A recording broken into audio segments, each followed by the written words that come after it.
Сегодня у нас необычное видео. Мы собрали 42 удивительных факта о римской истории, которые вы, возможно, не знали. Древний Рим – это не только гладиаторы и Колизей, но и невероятные изобретения, культура и влияние, которое ощущается и по сей день. Готовы узнать больше? Тогда начинаем.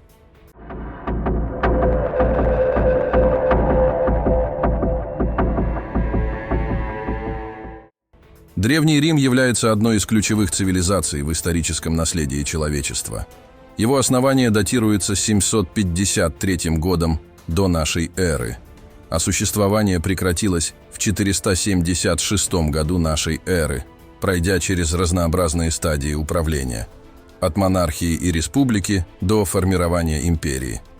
Рим не исчез с лица земли, а распался на Западную Римскую империю, из которой в итоге вышли такие страны, как Италия, Франция, Германия и Испания, и Восточную, которая стала Византией и просуществовала около 1000 лет.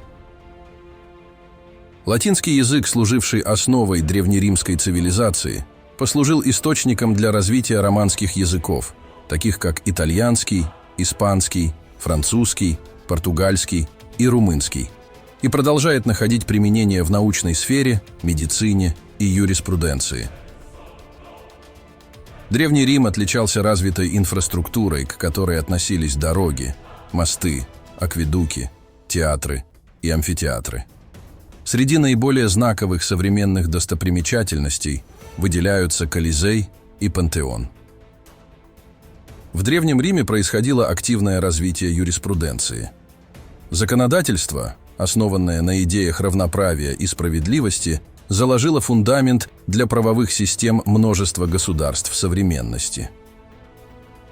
Военное дело занимало центральное место в общественной жизни и культуре древних римлян. Создав одну из самых мощных военных систем в истории, они смогли подчинить себе обширные территории, простирающиеся от Британии до Ближнего Востока. В религиозной практике Древнего Рима доминировали политеистические убеждения. Большое количество божеств было позаимствовано у греков и получило новые имена. Так, греческий бог Зевс был переименован в Юпитера в контексте римской мифологии. Гладиаторские бои выделялись как одно из наиболее зрелищных мероприятий в Риме. Они представляли собой шоу, в которых происходили схватки насмерть между гладиаторами, а также битвы между человеком и дикими животными. Рабовладение было распространенным явлением в Древнем Риме. Рабов считали личной собственностью и привлекали к труду в различных сферах, начиная с выполнения домашних обязанностей и заканчивая трудом на государственных стройках и борделях. Образование играло ключевую роль в жизни римского общества. Дети получали знания в области чтения, математики, риторики и философии. Также существовала образовательная система, напоминающая современную структуру с разделением на начальное, среднее и высшее уровни обучения. Римляне стали пионерами в разработке концепции жилья в апартаментах, возведя многоэтажные дома для размещения множества жителей.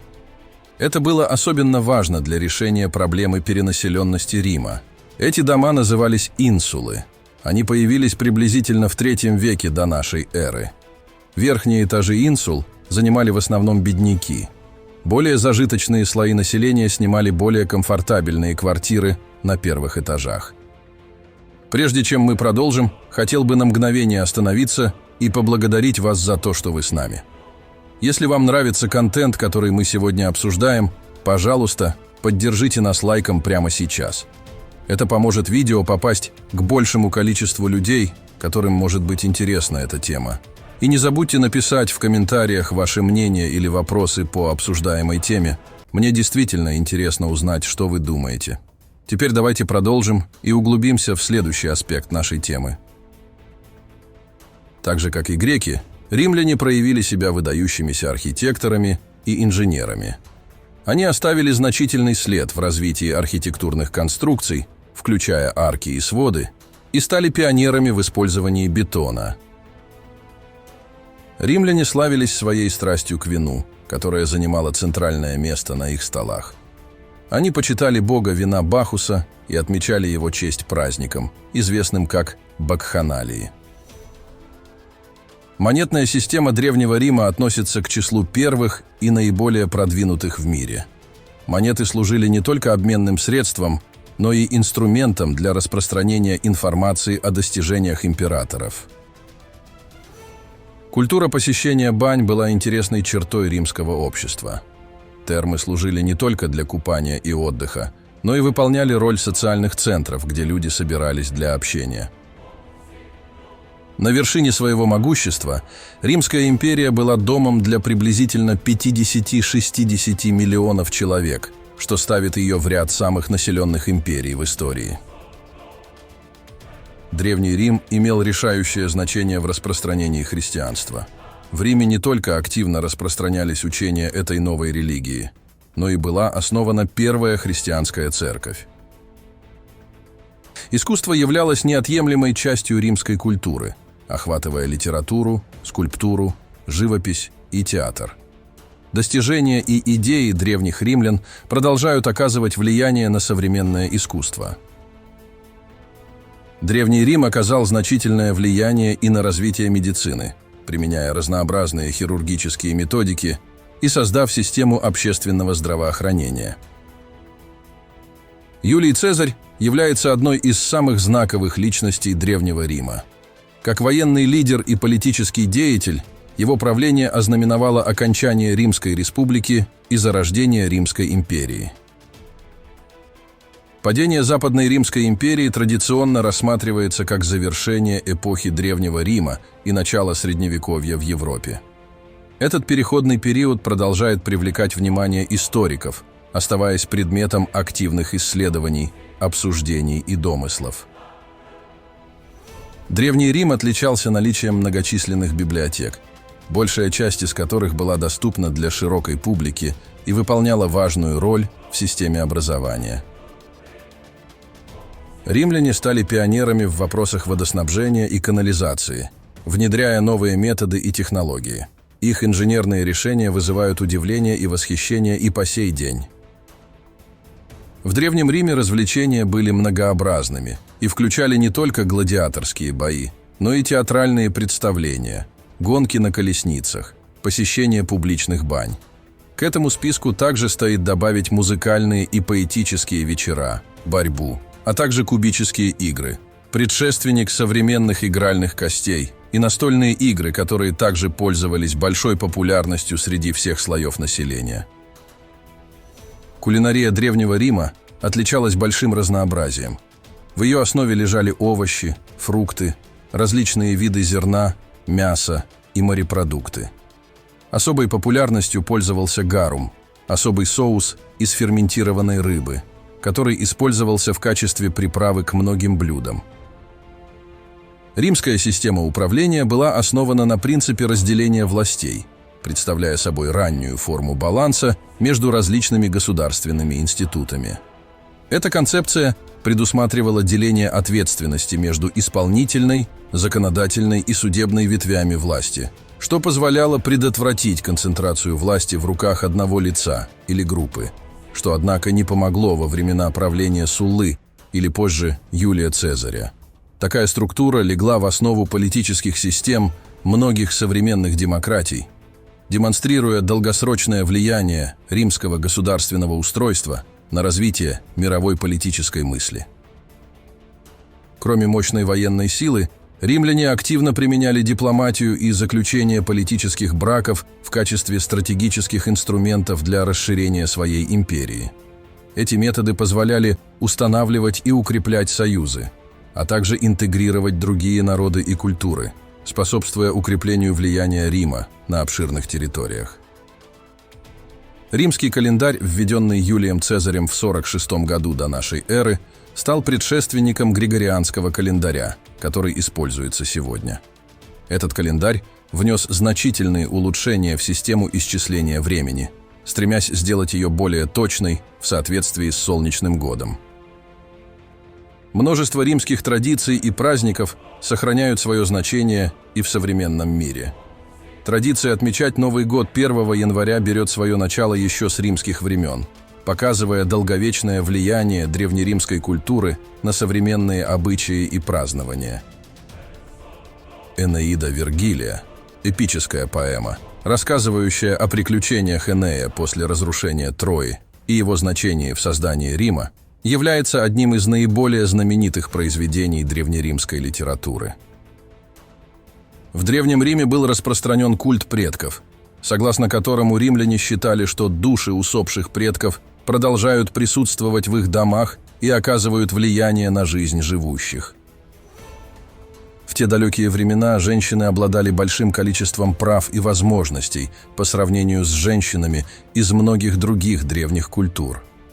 Они могли владеть собственностью, получать образование и принимать участие в определенных аспектах общественной жизни. Римляне высоко ценили своих воинов и в честь победных генералов устраивали торжественные шествия, известные как триумфы. Эти мероприятия были выражением уважения и признания заслуг перед государством. Великий пожар Рима в 64 году нашей эры, который, согласно преданиям, был поджогом со стороны императора Нерона, привел к разрушению большой части города. Это событие послужило толчком для последующей реконструкции и модернизации Рима. Вечный город оказал весомое влияние на прогресс научных знаний. Среди знаменитых римских ученых были Плиний Старший, автор естественной истории, и Гален, чьи работы оказали значительное влияние на развитие медицины. В Римской империи было распространено множество различных религиозных культов, среди которых особое место занимали культ Исиды, пришедший из Египта, и культ Митраса, исходящий из Персии. Эти культы уживались с традиционной римской религией, демонстрируя религиозное многообразие империи. Древний Рим стал одним из первопроходцев в вопросах общественного освещения улиц в ночное время, используя для этого факелы, питаемые оливковым маслом. Эта практика позволяла улучшить безопасность и удобство перемещения по городу после захода солнца. В культуре Древнего Рима семейные традиции занимали важное место. Отец семейства, известный как патер фамилиас, обладал неограниченной властью над членами своей семьи, включая решение юридических и финансовых вопросов. В Римской империи общество было разделено на различные классы, включая патрициев, представляющих аристократию, эквитов, составляющих средний класс, и плебеев, относящихся к нижнему классу. Эти классовые различия играли ключевую роль в структуре римского общества. Древний Рим также знаменит выдающимися ораторами, среди которых Цицерон занимает особое место. Его речи продолжают изучаться студентами и исследователями за выдающееся мастерство убеждения и красноречия. Базилика Святого Петра, расположенная в Ватикане, является крупнейшей церковью в мире. Изречение «все дороги ведут в Рим» отражает впечатляющее инженерное достижение древних римлян, которые к концу IV века нашей эры построили свыше 53 тысяч миль дорог, пронизывающих всю империю. Каждая миля на этих дорогах, равная примерно 1450 метрам, была обозначена специальным дорожным камнем, известным как веха. Завершение эпохи древнеримского владычества произошло после того, как Османская империя завоевала столицу Восточной Римской империи – Константинополь в 1453 году. Это событие символизировало конец последнего оставшегося наследника Римской империи. Надеюсь, вам понравилось это видео, и вы узнали для себя что-то новое и интересное. Если это так, не забудьте поддержать меня лайком и подписаться на канал, чтобы не пропустить новые видео. Мне очень важно ваше мнение, поэтому, пожалуйста, оставьте свой комментарий под видео, что вам понравилось, а что, возможно, хотелось бы увидеть в будущих видеороликах. Ваша обратная связь помогает мне сделать контент еще лучше. Спасибо за просмотр и до новых встреч на моем канале.